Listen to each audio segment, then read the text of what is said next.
I'm just gonna go with this. I never know when I'm live. That's what's very frustrating about It is that. live on my screen. All right. Hi, everybody. I would like to welcome you to our next episode of You Are Unlimited TV. And I want to thank you for being here with us tonight and sharing in this awesome conversation that we're going to have about change. And again, I want to thank you very much for the time that you are taking to spend with us. And, we've had Linda on before, and I wanted to share this again because she has come through a lot of change in her life. And change is really important. It's something that all of us are going to be facing. And so I wanted to share the story that Linda has because she's made some pretty big changes in her life. So, Linda, would you like to tell us a little about yourself? And the only reason I didn't pronounce your last name was I didn't want to slaughter it. Welcome. Thank you so much. Hi, JoAnne, and everybody else who's on today. So my name is Linda Frellstedt, and I have gone through a lot of change, just as JoAnne has said. I spent almost 20 years in a veterinary career as an equine veterinarian. And over the last few years, I've made a lot of changes. And now I'm a lot of things. I don't define myself by one word. I'm an artist, I'm a creative catalyst, I'm a priestess, and I'm also a spiritual empowerment mentor. So I'm really excited to be here today and to discuss with you what changes life brings us and how to move through them. I noticed in the first conversation, one of the biggest things that you talked about, and I wanted to come back and visit more, was the change that you made. Because change in people's lives can be really scary because we're used to the familiar, we know the patterns, we're comfortable there. So coming out of that change sometimes could be very, very difficult.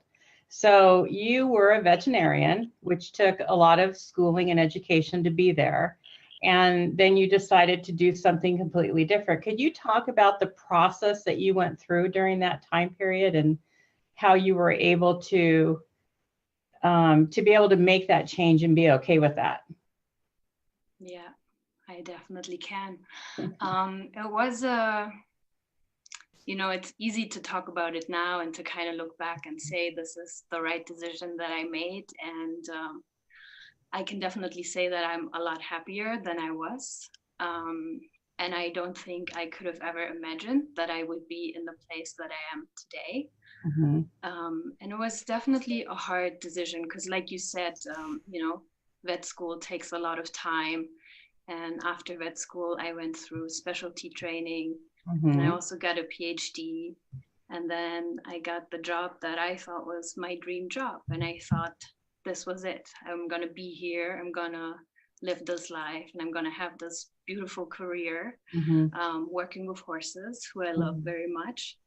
And I just couldn't stay there.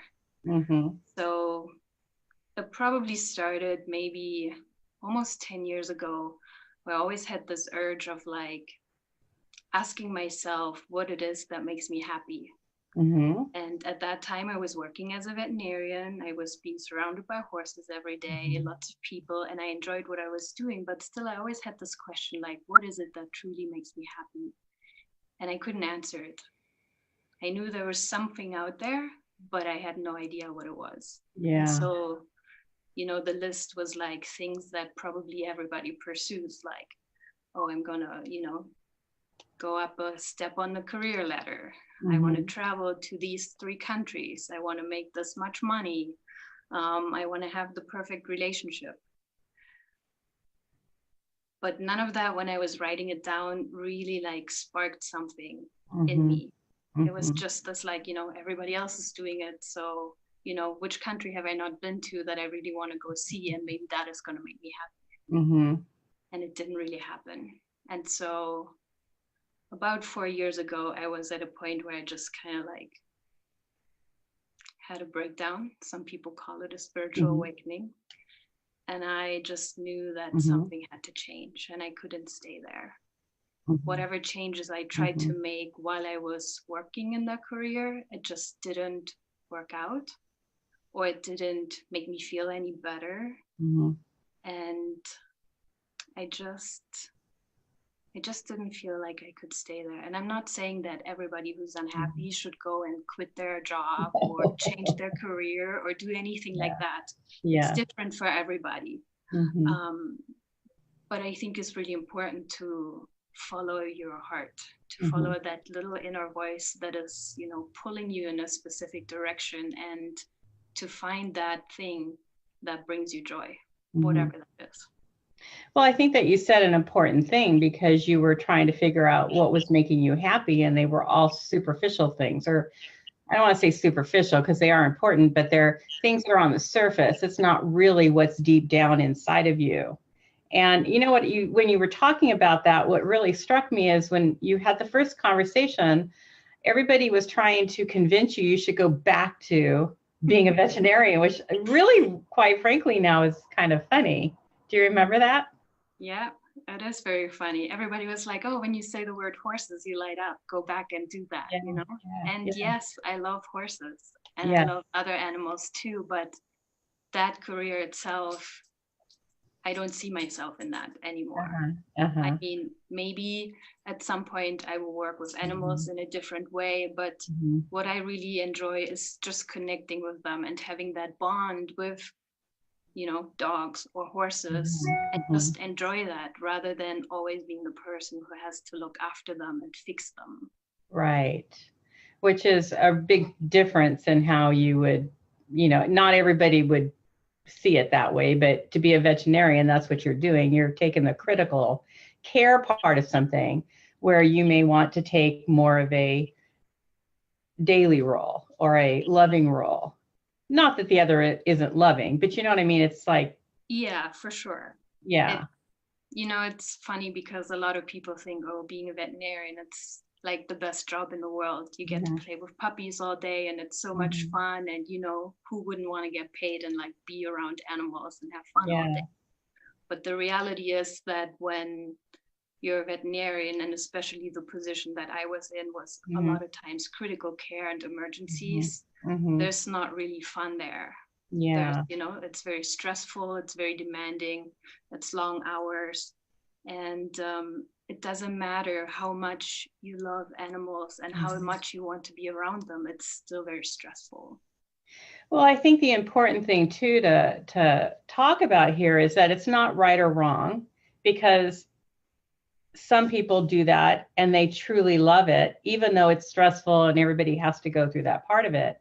But that wasn't your true soul desire. And that doesn't make somebody who stays there wrong or you wrong. It just means that you went through that process was a stepping stone for you to figure out what it is that really was your heart's desire. Right, right. And I totally agree. That's why I also said, like, I'm not here to say, like, everybody needs to go and, like, change their career and start Right. something over. But it was definitely a very, very difficult process, Mhm, giving up all the schooling, all the years that I invested. And then, mhm, as you said, outside people, when I discussed mhm, that desire to do something mhm, different, who would be like, oh, you're throwing away all these years, all this mhm, experience. And it was already very hard for myself to make that decision, but mhm, when you have these voices, it makes it even harder. So it mhm. was it was a very big decision, and it still is, but Yeah. it was definitely the right decision. So can we back up a little bit? When you were younger, did you want to be a veterinarian from a young age? Was that something that you came across as you were older? How did that work that got you into being a veterinarian? I always loved horses since Mhm, I was little, since I can remember. And we always had dogs at home, so I really enjoyed being around them. mhm, And I don't really remember that I had a specific dream as a little child. Some mhm, kids who are like 6 or 7 who run around and they mhm. already know what they want to be.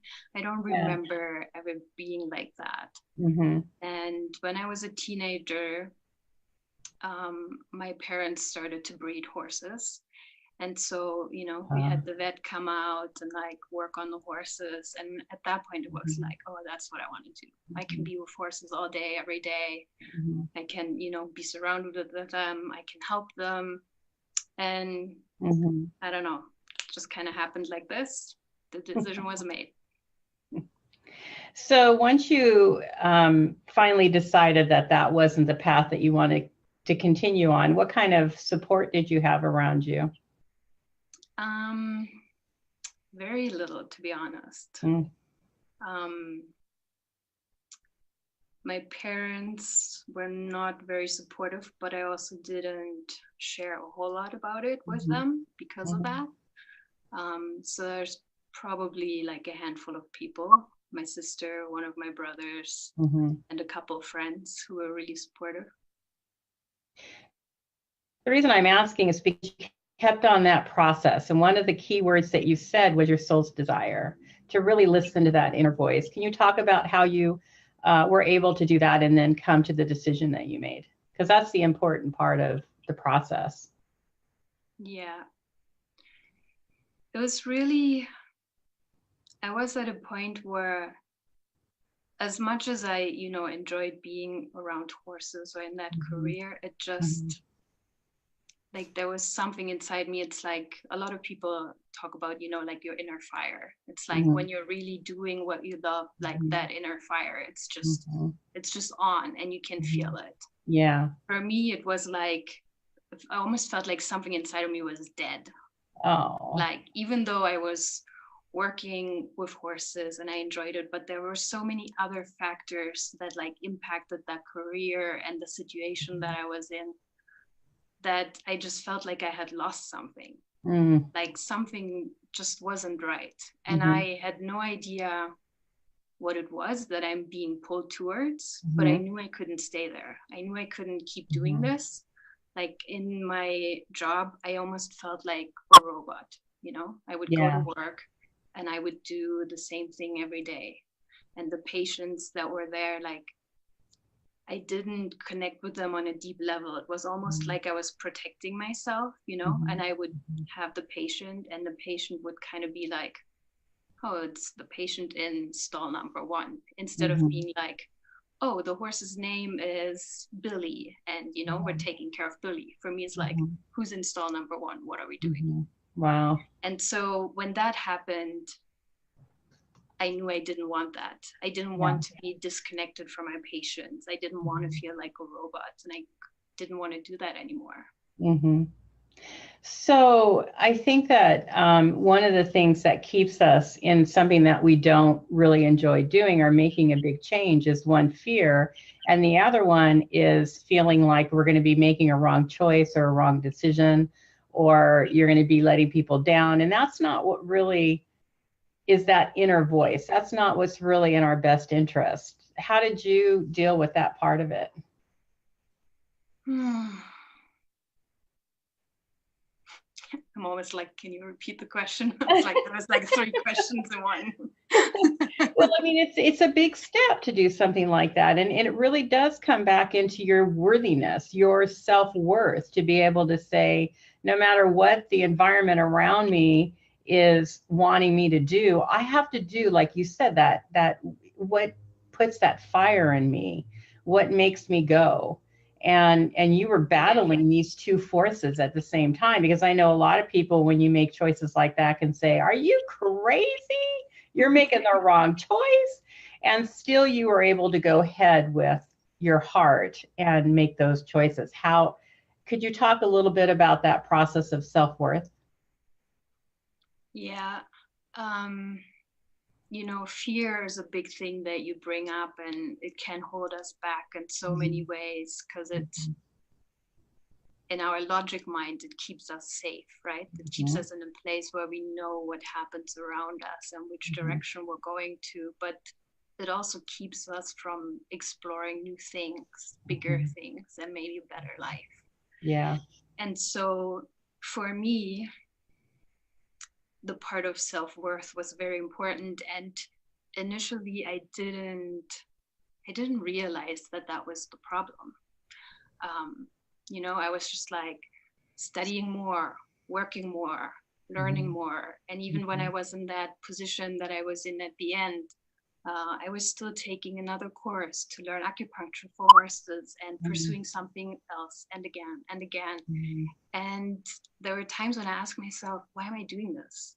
Why am I chasing like one thing after another? Why am I pursuing this? Like I couldn't really pinpoint it.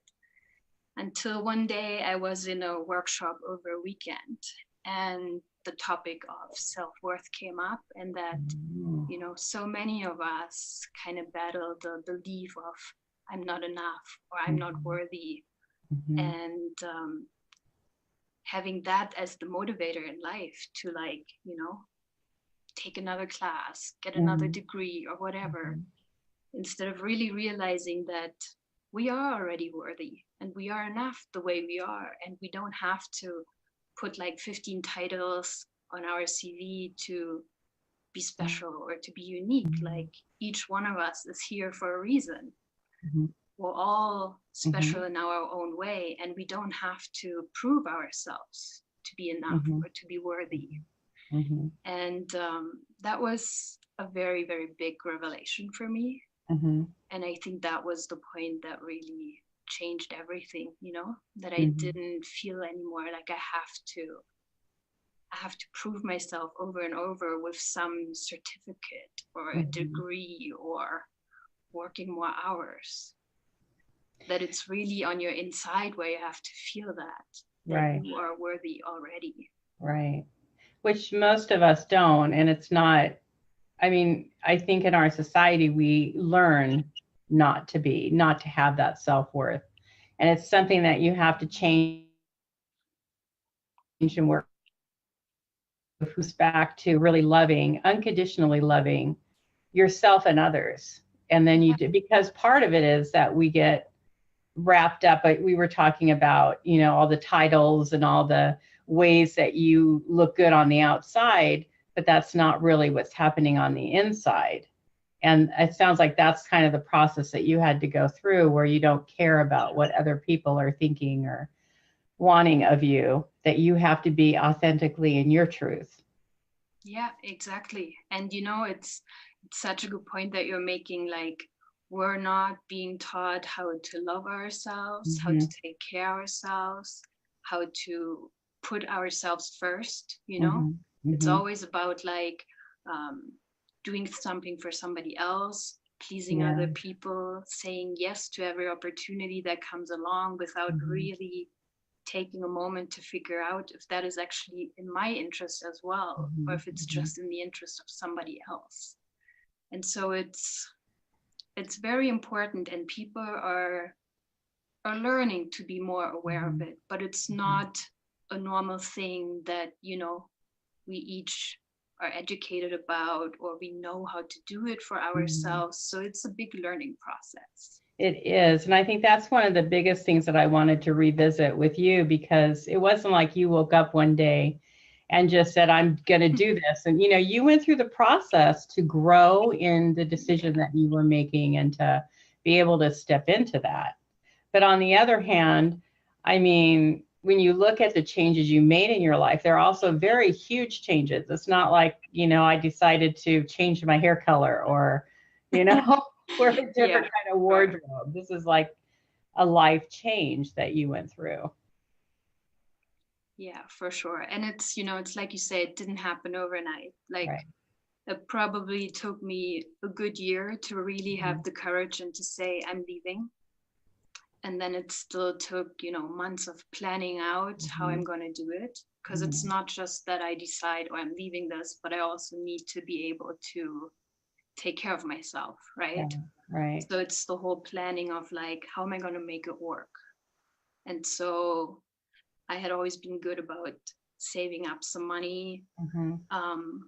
But I also took the risk to use all of my retirement funds to make this change. You know, to really pretty much like decide this is what I'm going to do and go all in and not like hold back. And there wasn't a plan B, there wasn't a plan C, there was just this one plan. I'm going to quit. I'm going to find what I really enjoy and what makes me happy, and somehow it's going to work out, right? Well, I think Go sorry, ahead. all these people who said, like, why are you giving up your career? Why are you leaving? Yes, that's a big step, but you know, there was also always the option to go back. Like if I took a break for, I don't know, 6 months, a year, or however long, if I truly feel like that is the right thing for me, I could always go back. It's not like that door is shut forever, right? Right. But I just really felt like I needed to have a break, to be able to step away and to really find what I enjoy and what makes me happy. One of the things that you said that I want to really point out too is that you took your time. And I think a lot of us have agendas in other people's expectations of us or what they think we should be doing, which happens a lot. But you took your time. You took a year, and it wasn't like you just made this rash choice to do something. Right. I want people to realize that when you're processing a big change, and all of us are going to face that in our life, take your time. Do it in the time that feels right for you, which I am so happy that you mentioned that. Yes, and it's also not like I left and then I knew what was going to be next, right? So the path to like actually find what I really enjoy, what makes me happy, what is fun for me, like it's pretty much taken me almost these entire 2 years. And during that time, I was very impatient.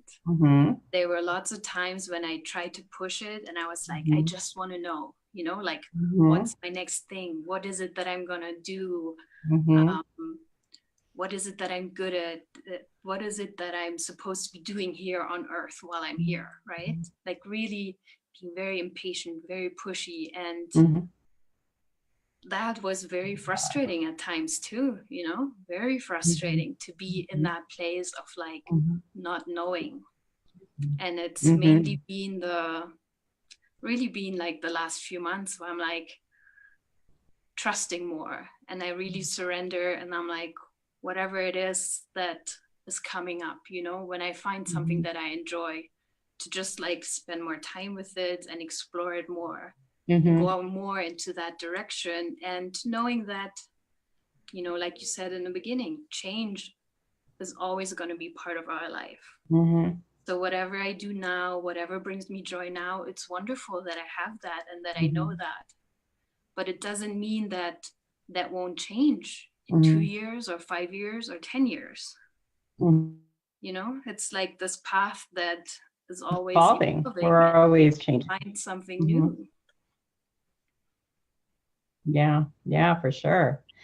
The other thing I find interesting too is that through this process, you were talking about labels and certificates and degrees, and we always get caught up in this what we have to be successful. And I mean, if you're going to be a doctor, you're going to be a brain surgeon, you're definitely going to want to have the degrees. If you're going to be a veterinarian, you're going to want to, and that's fine for some people. It's not like there's a judgment to some people doing it or not.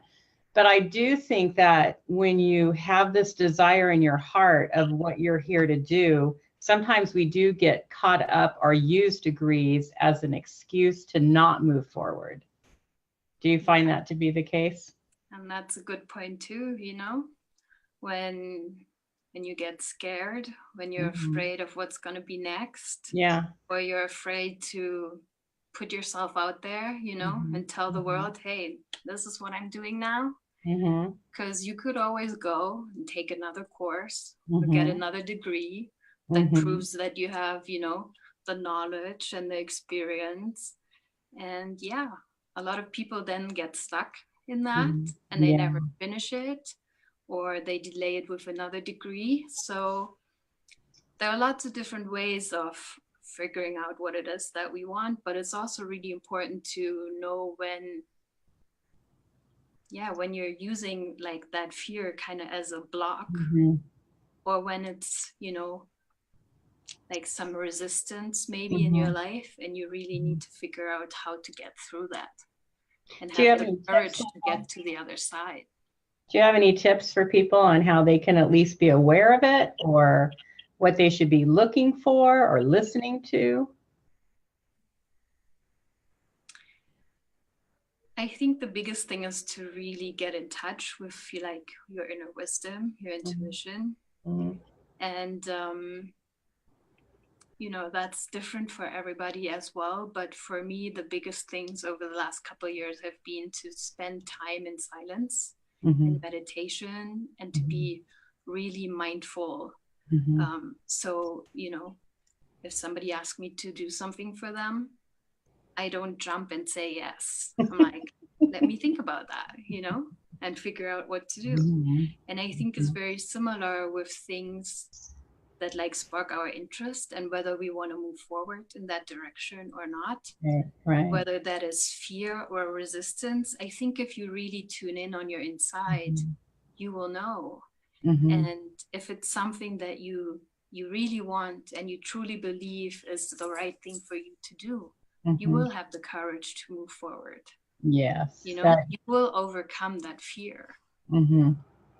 And it may not happen overnight, but you will overcome it because you're going to be driven for it. Right. Driven towards it. Yeah.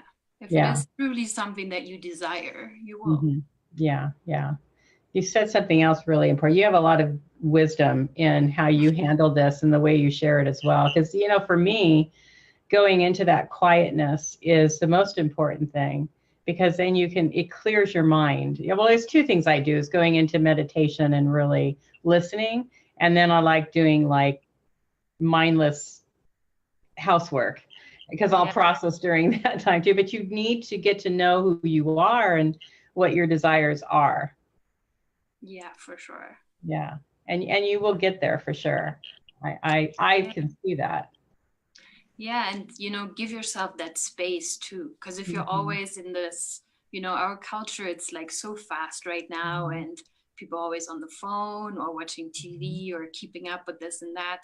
But to really make time for yourself so you can actually figure out what it is that you enjoy and that you want and that you desire. Because if you just follow, look at these 5 people, they're all doing this, so I should be doing that. But that might not fulfill you. So it's really important to figure out what it is that is like unique to you, what you really want. And there's always enough time and there's always enough ways. Like, I was listening to this one marketing guy who was talking about, can you give too much? No, you really can't, because you can always dig deeper. There's always a way to dig deeper to come up with something else. So you're just seeing things from different views, perceptions. Yeah. And it's always good, to... So what are you doing now? What's happening and What am I doing now? Yeah, so sorry. We have a little bit of a delay, so there was a delay there. So over the last couple of years, I've really discovered that I love anything creative, which was absolutely and completely new to me, because my whole world was about, science, veterinary medicine, and all that. So I've discovered that I love photography, that I love to paint, that I love to do any kind of creative projects. And it's not just that I enjoy them, but apparently I'm really good at it too. So that's awesome. So you didn't do that when you were younger? Is this something that's just been unfolding? Like in school, like when you have an art class, like you do like the bare minimum, but it was never like, I don't know, anybody encouraged it or something. So when I left high school, I never did anything like that. And I mean, you take pictures on the camera here and there, but never really pursue it as like a real hobby, just take a few shots when you're on vacation or something. So that was really big for me. And also like to find that, relaxation when you're doing like creative projects, like not just your painting because you want to have like a specific result at the end, like this fancy painting or whatever, but it's the actual process that is so relaxing and peaceful and, kind of like a form of meditation, I guess, in a way, because you're like out of your head and just Mhm. really enjoying the process. Mhm. And more into your heart, thinking from your heart, not from your brain. Yeah, yeah, for sure. What caused you to go into doing that? Was there some event that happened that triggered you to want to go in that direction? So during like the last year and a half, when I was still working as a veterinarian, I kept going back to, what makes me happy? What do Mhm. I really enjoy? And Mhm.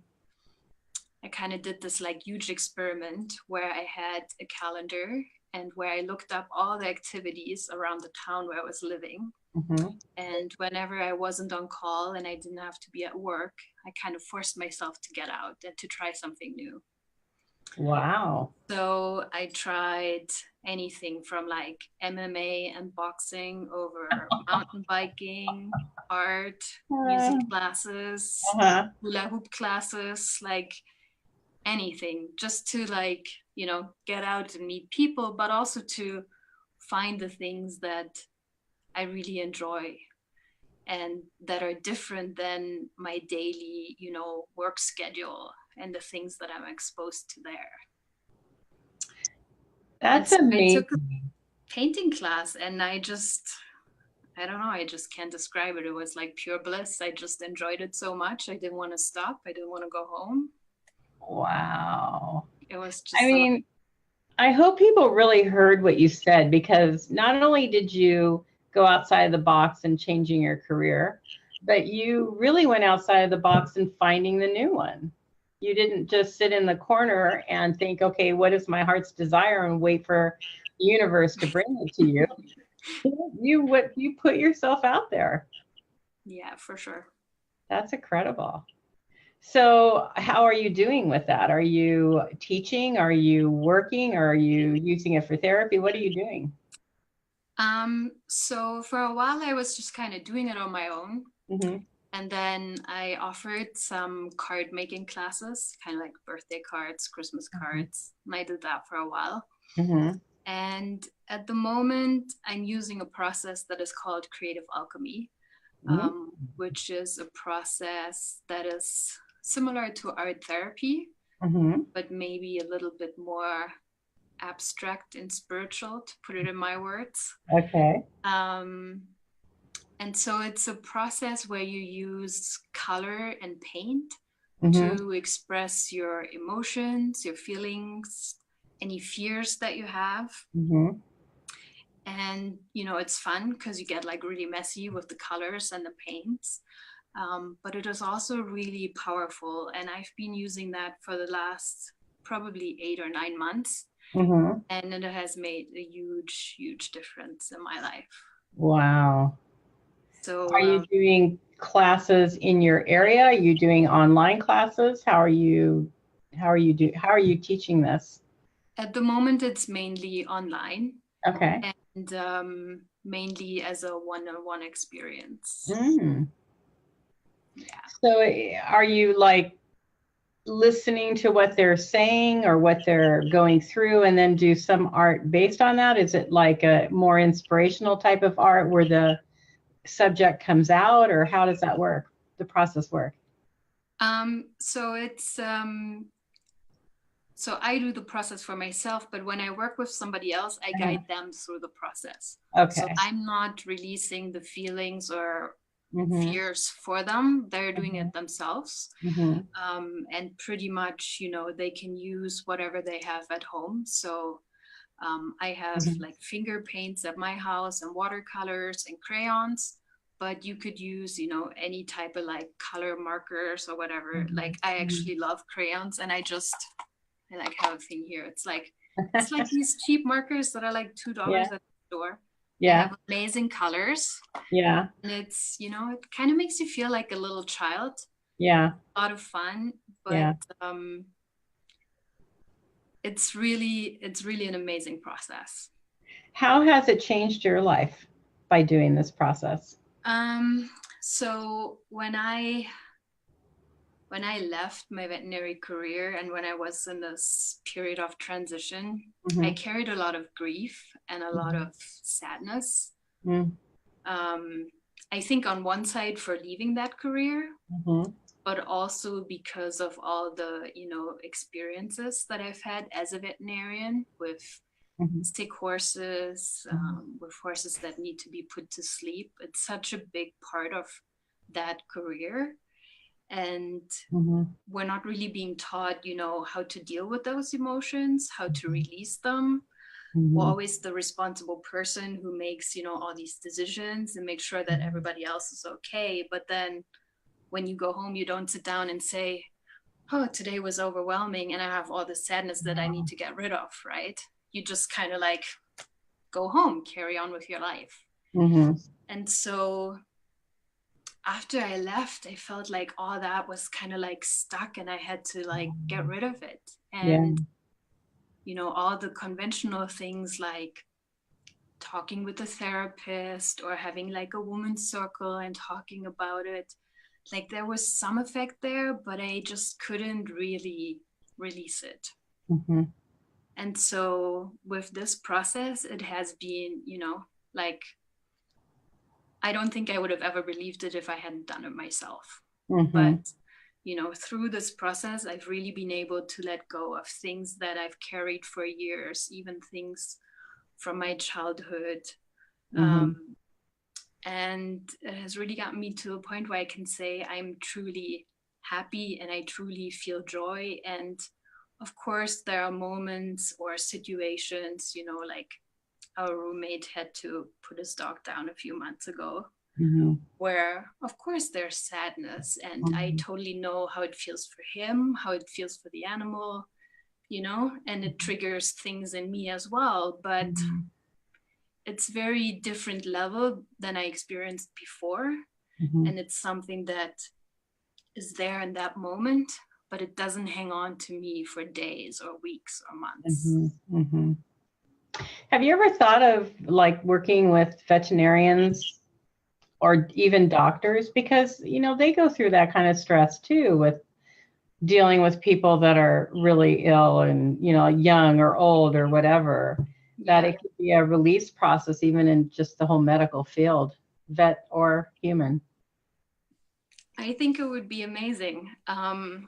When I first left my veterinary career, my first thing was like, I want to help other people like me, Mhm. like Mhm. veterinarians, veterinary technicians, doctors. I Mhm. want to help them. And every time I thought about that, it felt so big and overwhelming, and it triggered all these feelings in me, and I would just cry and cry and cry, and I just couldn't stop. Mhm. So I think I really needed this period for my own healing and for my own release to Yeah. be in this place, where I can help others. Mhm.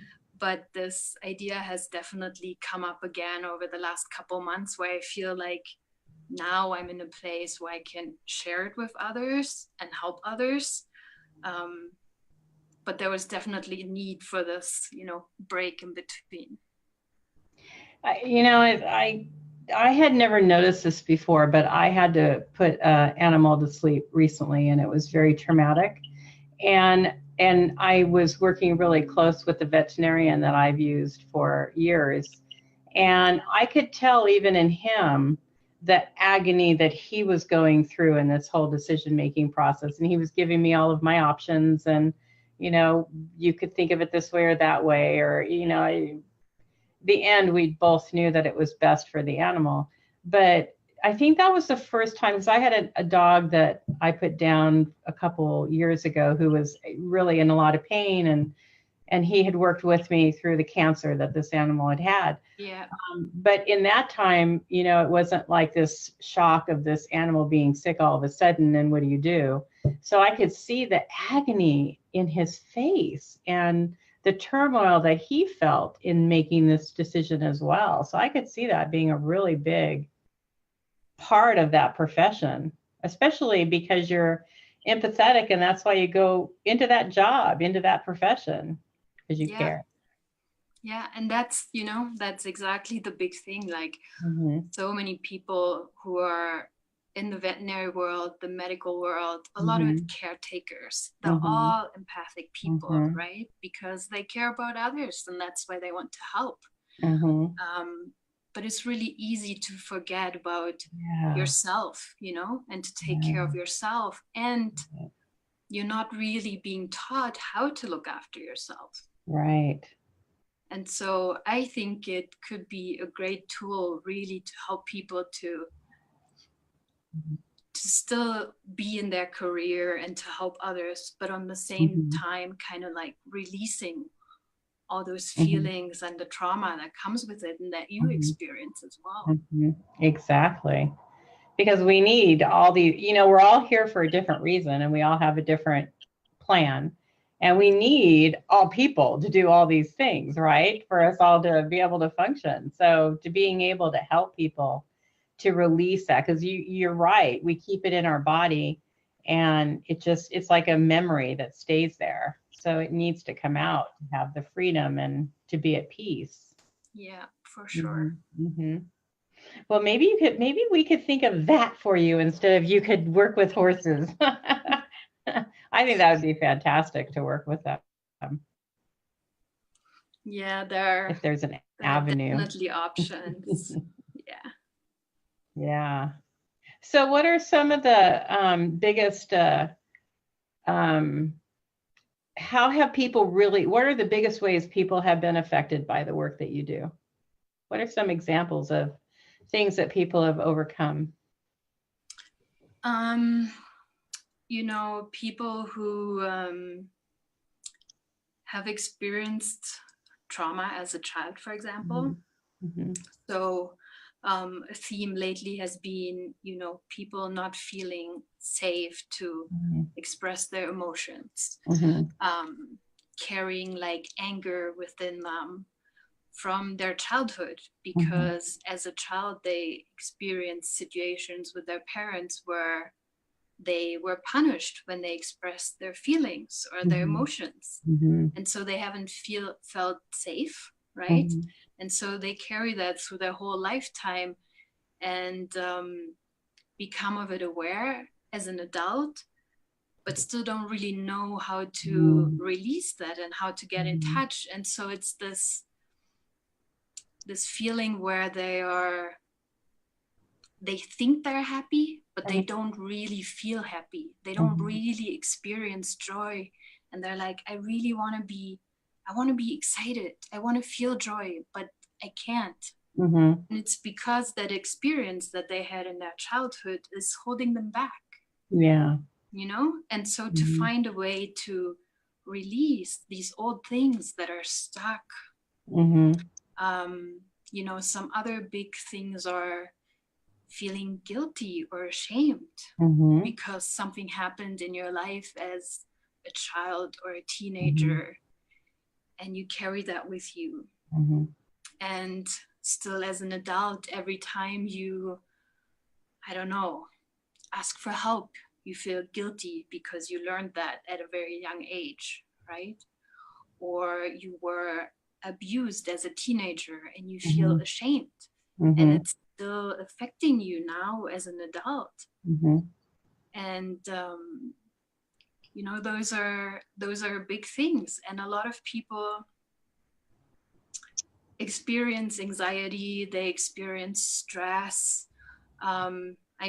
Pretty much go out there, show me a person who doesn't, right? Yeah. But a lot of times it gets blamed on, oh, life is so busy and I have so much to do. But a lot of times there's something underneath that, right? There's something in your life that you're not addressing, or something that makes you feel unsafe. Like for me, that was a big thing too. About 5 years ago, I had this like big anxiety attack that felt like it was coming out of nowhere. But it was because I wasn't paying attention to myself and to what I needed. Yes. And so, you're overwhelmed with anxiety and you're like, holy crap, what am I gonna do? Like, I don't even want to go outside because I don't feel safe. And so as long as you like stay on this kind of superficial level and you're like, well, I just have anxiety, I can't go outside. The question is, what's underneath that? Why are you experiencing that?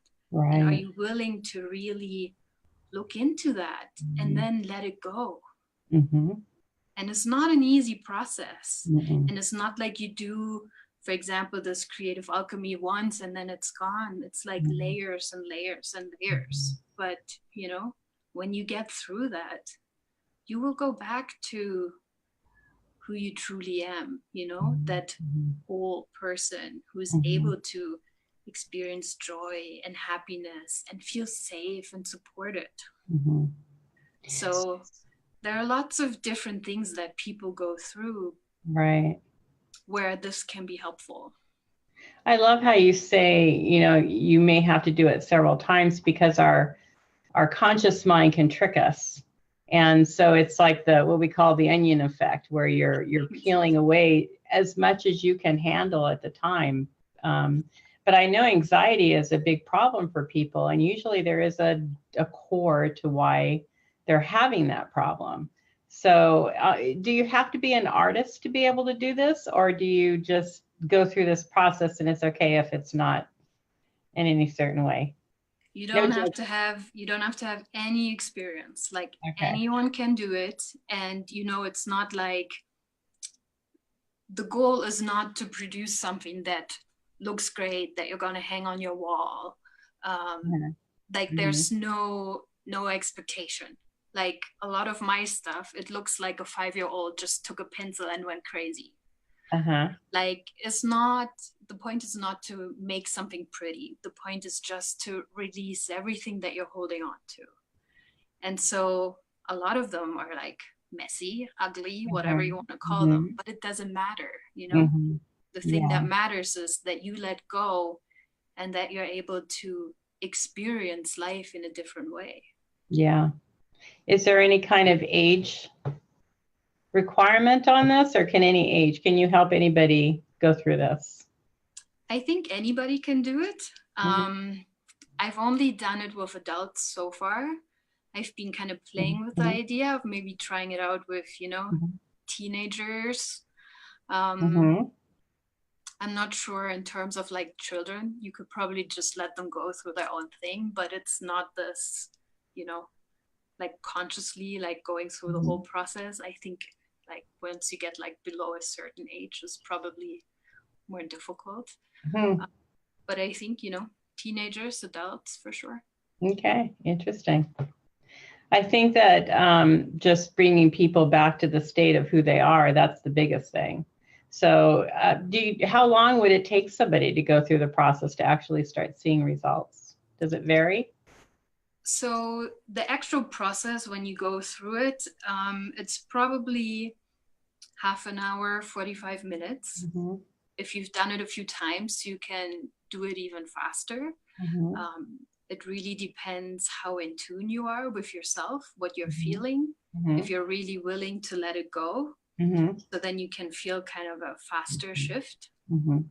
And in terms of, you know, how often do you have to do it? I think it depends really like what issue you're dealing with. So for me personally, I can say, you know, doing it consistently for 3 months made a difference. But I also know that I had a lot of things going on and a lot of like deep stuff going on. Yeah. You know, the other thing this would be really great for is people that are making a big change and getting back into touch of who they are, being able to know what is the best way to go, or, you know, choices to make, that kind of thing. Yeah, for sure. I don't think there's a limitation in like, you know, what you can use it for or not. It's really more about the person who uses the process to like fully show up and to be really present for the process and willing to experience whatever comes up in that moment. So when somebody works with you, do they work with you one time to learn the process, or do you take them through the process and help them through it and help them to understand it? How does that work? It's best to work together over, you know, a certain period. Like I recommend a minimum of like 6 to 8 weeks so that you get more familiar with the process. You've done it a few times. Sometimes there can be a lot of deep stuff that comes up. You can be very emotional. And so it's good to have, you know, support there and not be alone when you're doing it. And I think once you've once you've done it several times and you have a good understanding, then it's definitely something that you can practice on your own at home. Okay. So it's a stepping stone to self-recovery or self-healing. Yes. Yeah. And that is a great point too, right? So many people say, I have this problem. Who can fix it for me? Yes. But the problem is nobody can fix you, Mm-hmm. and we all have the capacity to heal ourselves as long as we show up and we have the courage to do it. Yes. And that sometimes is the biggest part, the courage. Yeah. Because it can get pretty sticky and pretty mucky at times when you're going through that recovery. And it just is what it is. You got to face it. It doesn't go away if you don't. Yeah, that's very true. So how did you come across this process? Is it someone that you worked with you during your transition, or how did you come across it? So I learned this process from a lady in Texas, and I found her on Facebook, and she was, talking about it on Facebook and doing some little demos here and there. And so I spent 6 months working with her, learning this process in depth, and yes, getting a certification in it. Certifications are not bad. You just don't want it to become your thing where you're not living, right? That's awesome. Prior to that, I've been doing a lot of like meditation and mindfulness and, practicing a new way of living. And I think you can experience a lot of changes in your life through implementing these processes.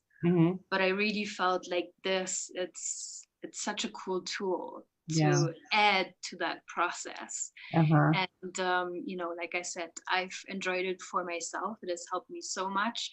And I've also seen what it can do for others. So it's, it's like a little magic tool. Well, I think that's helpful to, for people to know how you came across the process and how it works. I think that you've explained it really well. And I think it sounds, because I know even with music or dance or art, that's where your soul really resides. So when you're bringing in those creative parts of you out, that's when you can find out who, like you were going out, trying all these different things. That's how you find out who you really are. Yeah. What really makes you happy, which is so important. Is there anything that you really would like to bring out for people to think about or to understand, or a point that you want to make? I think the biggest point is really to, to connect with yourself, with your inner knowing, and to find what really lights you up, like to find the thing that brings you joy, brings you fun, and to have the courage to follow your heart and that inner knowing, to just pursue whatever that is, even if you don't know, what that looks like, what that looks like in a month, in a year, who knows, but to just have the courage to explore and try it out. And sometimes that does take courage, because that's not what we're taught when we're kids. It's not how our life goes in society, to be that authentic who you are. And it does take courage to come out and be who you are. It's and the other thing I would add to what you said is to do that process with no judgment and a lot of self-love, because you're going to go through the ups and the downs, the peaks and the wanes, and you're going to have good days and bad days, and I'm crazy and I'm not. But you just, for sure. I think the other two big pieces are to be really patient and to not give up. Like even when you have those hard days, or when somebody is wondering or judging, what the hell are you doing? Like to just not give up. Doesn't matter what people say. It only matters what makes you happy. It really does. It really, when we just live by, which I love what you had said earlier, which I just taught a class not that long ago about why we say yes when we really want to say no. That you said before you say yes, you stop. And that was the number one thing I taught people, was to stop. Stop before you do anything and think about, is this in my highest good? Is this in my right action? And it's not that you're being selfish. It's that you're being self-aware, because a lot of times people will have you do and do and do for them, and you're just burnt out. I had a friend who's been living that. And so when you're able to stop and think about what's in right action, then you're making wiser choices. So thank you Right. so much for saying that. And it's, it's so true. Like, you're Mhm. not being selfish. You're just protecting your Mhm. energy, you're protecting your time. Mhm. And if you're not doing it, then who else is going to do it for you? Yeah. It's And really then important. I know it's overused, but the airplane with the oxygen mask, that's a good example. If it's, I know in my life, I was doing so much for other people and totally forgetting myself that I didn't even know who I was anymore. And Yeah, then you put the brakes onto that and try to figure out who you are. And it's like having a relationship with a stranger. So you got to go back to that point though, and heal yourself and have self-respect and self-worth, which is back to where we talked about. for sure. Yeah, and be able to say no when you have hit your limit and you need to reprieve there. Rest and heal. Yeah, yeah. I think you've done a great job, and I really wanted people to really understand the progression of the change in your life, because like we talked about in the beginning, that's the one thing in our life that is a constant, that change will always happen. And a lot of times we have starts into a whole new direction in our life and everything is new. So we have to be able to handle that. So I think your process would be really helpful in that. So I hope people, I know if no, really nobody's on, this must be a really bad time for this live. But if you have any questions or comments, and put them into the comment box, and then we'll keep watching and answering any questions that anybody has. And then if you can post in there as well how people can connect with you. Yeah, I can definitely do that. Okay, can you let people know, in case there's just people that are hearing, how they can get a Sure. hold of you? Um, I have a Facebook page where you can connect with me. And I also have a Facebook group Mm, where I'm sharing a lot of tips and tools and processes with, women who are going through transitions mhm. or who want to just find their own joy and happiness again. Okay. So I can put the link below, and if you want to join the group, you can. And if you're interested in, learning more or working with me, you can always connect with me on Facebook as well. Okay, perfect. All right. Well, is there anything else you want to add? Any last words? I think I'm good. Okay. Well, I want to thank you so much for coming back on. I know this was really big for me to have you come back and talk more about this.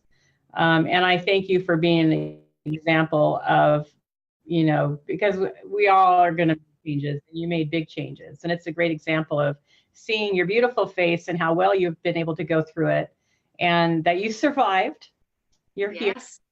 and you're happy and thriving, and that all of us can do that. And I'm sure you went through those rough roads and those dark nights, and we all go through that, and you get to the other side and you learn, and you can be a stronger person for that. But being truthful to who you are and authentic to who you are, and like you said, really connecting to who you are, figure out those things that make you happy again, because I know a lot of us have lost who we are. So I love that example of, start reaching out into the neighborhood, to the areas, to the clubs, to the whatever, and figure out what makes you happy. Yes, it's a fun experience. It's a little bit scary sometimes to just show up somewhere where you don't know anyone or doing something completely new, but it's also really fun, and you never know what Yeah. you're going to discover about yourself. And people that you're going to meet. I mean, a great way to meet new people and explore the different things in life. So that is a great example and a great, great advice for everybody. Yeah, Don't for lock sure. yourself into a corner. Yeah. Well, thank you so much for coming back on with me and having this conversation. I hope that we were able to help people in understanding that, changes can be hard. We can't take the pain off of change, but you can go through it with the right tools in a more graceful way. and have support around you and different tools to be able to get you through that process. Yeah, for sure. Thank Yeah. you so much for having me. It was great to chat with you, JoAnne. Oh, thank you. Thank you for being here. And thank you, everybody, for listening to this. All the people that are going to be watching on the replay, thank you for taking the time. And hopefully this interview has been helpful to you. So we will see you the next time.